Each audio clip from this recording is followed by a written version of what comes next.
आमदार निवासामध्ये एकाचा मृत्यू झाला। विजय देशमुखांचा कार्यकर्ता विशाल धोत्रेंच्या वडिलांचा मृत्यू झाला।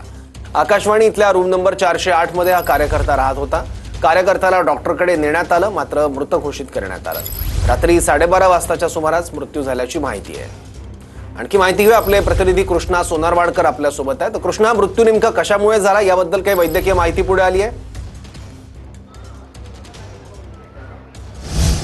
सौरभ, सोलापूरचे आमदार विजय देशमुख यांची खोली आमदार निवासमध्ये 408 ही आहे आणि या खोलीमध्ये त्यांच्या एका कार्यकर्त्याचे वडील जे मुंबईमध्ये काही कामानिमित्त आलेले होते तिथे थांबलेले होते। मात्र रात्री अचानक त्यांना हृदयविकाराचा झटका आला आणि त्यानंतर उपचारासाठी म्हणून त्यांना रुग्णालयामध्ये नेण्यासाठी अँब्युलन्सला सुद्धा कॉल करण्यात आला। मात्र वारंवार कॉल करून सुद्धा अँब्युलन्स उपलब्ध झाले नाही। त्यामुळे पोलिसांना फोन केल्यानंतर पोलिसांची गाडी या आमदार निवासच्या पुढे आली आणि त्यांना याच पोलिसांच्या गाडीतून हॉस्पिटलमध्ये नेण्यात आलं। मात्र त्यापूर्वी त्यांचा मृत्यू झाल्याची माहिती मिळते आहे।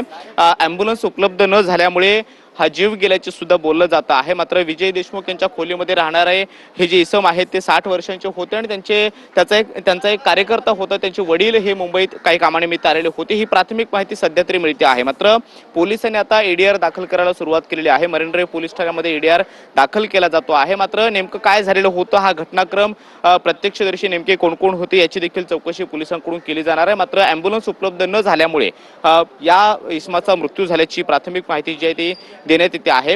विजय देशमुख यांच्या खोलीमध्ये हे व्यक्ती राहत होते आणि त्यामुळे रात्री अचानक 12:30 ते 1च्या दरम्यान हृदयविकाराचा झटका आला आणि त्यानंतर उपचारासाठी अँब्युलन्सची धावा जी आहे किंवा अँब्युलन्सला फोन करण्याचा प्रयत्न इथल्या काही लोकांनी केलेला होता। मात्र अँब्युलन्स बराच वेळ झाली तरी सुद्धा उपलब्ध झालेली नव्हती आणि त्यामुळे पोलिसांना फोन केल्यानंतर पोलिसांची गाडी या ठिकाणी आली आणि त्याच पोलिसांच्या गाडीमधून त्यांना रुग्णालयामध्ये नेण्यात आलं। मात्र त्यापूर्वी त्यांचा मृत्यू झाल्याची माहिती मिळते आहे। विशाल धोत्रे असे विजय देशमुखांच्या एका कार्यकर्त्याचं नाव आहे आणि त्याचे वडील हे मुंबईमध्ये आलेले होते। त्यांचा हृदयविकाराच्या झटक्यानं मृत्यू झाल्याचं कळतं आहे। मात्र या सगळ्यामध्ये आरोप हा होतोय की अँब्युलन्स उपलब्ध जर वेळेत झाली असेल तर कदाचित त्यांचा जीव वाचला असता। मात्र अँब्युलन्सला वारंवार फोन करून सुद्धा अँब्युलन्स उपलब्ध न झाल्यामुळेच हा जीव गेल्याचं सुद्धा बोललं जात आहे। त्यामुळे आता विजय देशमुख किंवा त्यांचे जे कोणी कार्यकर्ते आहेत त्यांच्या वतीनं काय नेमकं यावरती प्रतिक्रिया दिली जाते हे पाहणं महत्त्वाचं असणार आहे। अद्याप तरी आकाशवाणी आमदार निवासांचे जे प्रशासन आहे त्यांच्या वतीनं कुठलीही टिप्पणी यावरती केली जात नाहीये। मात्र जे स्थानिक लोक इथे कार्यकर्ते राहतात त्यांच्या माध्यमातून जी माहिती प्राथमिक मिळते आहे त्यावेळेला